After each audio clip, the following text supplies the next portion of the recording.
tercetus pada 1998 ni, baiknya adalah orang tahu dari situ bahawa kita perlukan satu perubahan. Tapi malangnya 1998 ni orang, bagi saya, masyarakat kita tak berapa faham apa itu reformasi, yang mana ia lebih dilencongkan pada kekebalan imej Anwar Ibrahim itu sendiri. Sampai sekarang kalau kita tanya reformasi apa Anwar Ibrahim, jadi orang mungkin faham reformasi itu tak sama masyarakat kita. Saya rasa bukan masalah dilencongkan. Memang reformasi itu diasosiasikan dengan Anwar Ibrahim. Dan tokoh sebesar itu menarik perhatian ramai orang dalam krisis itu, sebagaimana tokoh 87. Ya, tetapi 87 dia tidak menjadi sebesar 98. Memang resisten itu sentiasa berlaku. Kita tahu, tetapi kalau kecil-kecilan dan tidak dapat menangkap imajinasi orang. Tapi imajinasi orang pun bukanlah masuknya dalam bentuk revolusi. Imajinasi orang pada 98 dan 87 dan sekarang ini pun termasuk bersih ialah imajinasi politik. Kerana selama ini ahli politik mendominasi kita. Kita tak boleh mobilize, misalnya bersih itu. Kalau tidak ada tulang belakangnya Pakatan Mati bersih itu, tidak akan boleh bawa orang seramai itu. Baik bersih 2.0, bersih 3.0. Kalau tidak ada dimobilisasikan pakatan, khususnya PAS dalam gerakan menentang ISA, tidak ada. Tidak ada force lain selain di luar gerakan politik rasmi, maksudnya Parti Pembangkang, NGO dan itu ya, yang boleh memberi menangkap imajinasi besar, yang boleh memberi jumlah yang besar ke dalam resisten itu. Ada kecil-kecilan, ada persatuan penduduk, ya, pink triangle ke ataupun suara tenaga nita, tetapi dia tak boleh seimajinasi. Jadi saya kira apa yang menarik dalam 1998 itu bukan soal Anwar Ibrahim saja. Soal bagaimana orang menampak inilah peluang untuk bersama resist kepada sistem secara nyata, secara terbuka. Bersimbolkan Anwar Ibrahim. Dan di bawah itu banyak polemik, banyak penentangan-penentangan. Orang seperti saya tidak setuju. Sebab saya tak boleh terlibat. Saya bukan ada struktur dalam parti politik. Saya sebagai editor dan wartawan. Jadi ruang saya sama sekali berbeza daripada ruang orang politik. Ruang saya ni ruang civil society. Saya nak ruang kebebasan, saya boleh menulis, ada permit. Ruang yang juga harus ada pada artis, ada seniman dan kumpulan-kumpulan lain. Jadi inilah persoalan yang saya selalu tekankan, bukan saja malam ini, tapi sebahagian daripada tulisan saya yang dalam buku Patah Balik itu ialah di mana sektor-sektor lain dalam masyarakat supaya dia juga kontes, bukan dia kontes kepada rejim, kontes kepada kelompok politik itu umumnya. Jadi dalam kertas ini, dalam bagai puisi saya yang lepas juga ialah apakah kelompok-kelompok lain dan pandangan-pandangan lain yang boleh kontes politik kekuasaan ini. Bagi saya, baik Barisan Nasional, establishment politik ataupun pakatan memakai wacana dan kefahaman politik kekuasaan. Saya tak fikir ada imajinasi lain dalam pakatan itu untuk mengubah negara ini. Sebab itu kata saya bimbang nanti yang datang ke Putrajaya itu Barisan Nasional 2.0. Sebab mereka melihat rakyat itu sebagai pengundi, sebagai alat saja untuk memenuhi perkara itu. Tapi kita juga harus faham bahawa orang seperti saya dan saudara-saudari tidak akan pergi ke situ.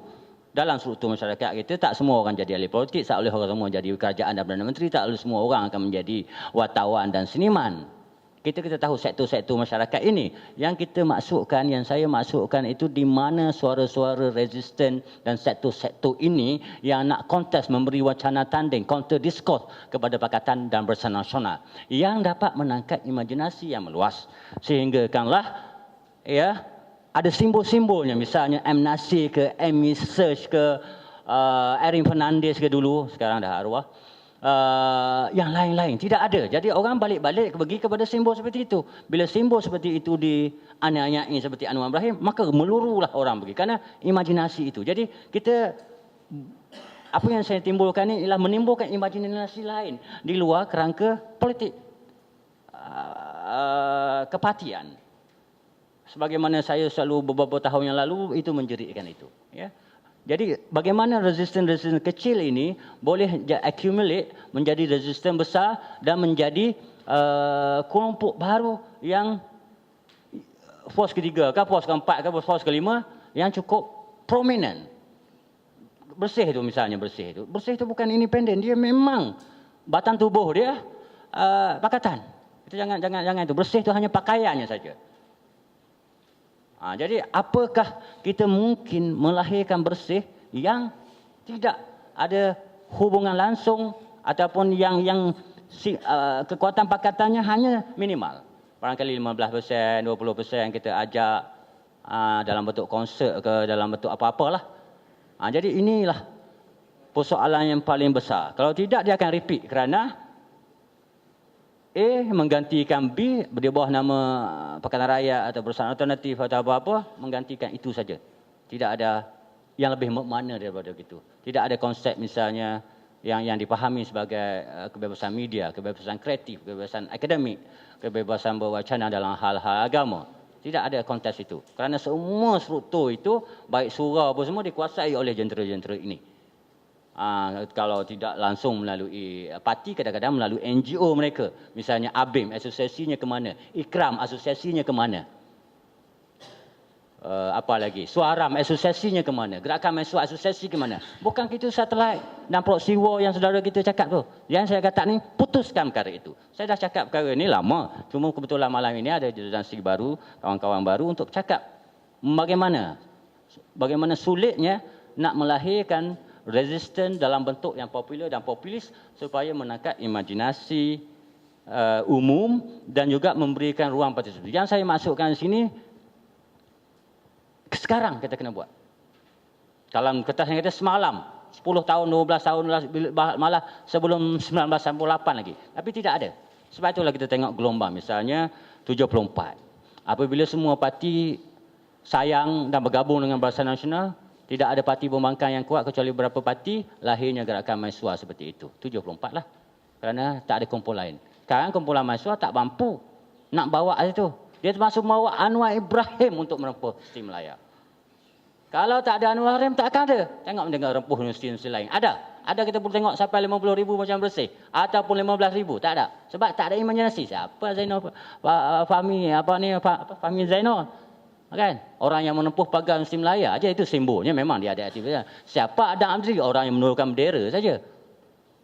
Ada satu yang lebih makna daripada itu? Tak ada kan?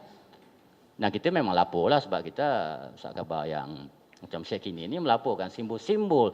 Ini kita tengok balik perkara-perkara itu. Bukan saya nak meremehkan tapi maksudnya Anwar Ibrahim itu ada beberapa ciri selain daripada dia itu dalam kerajaan yang lama, dia itu ada tradisi berhubung dengan resisten. Jadi itu. Jadi kita perlukan barangkali karisma yang lebih luas seperti itu, jaringan kerja yang lebih luas itu dan wacana-wacana resistensi yang lebih jauh dan mendalam daripada itu.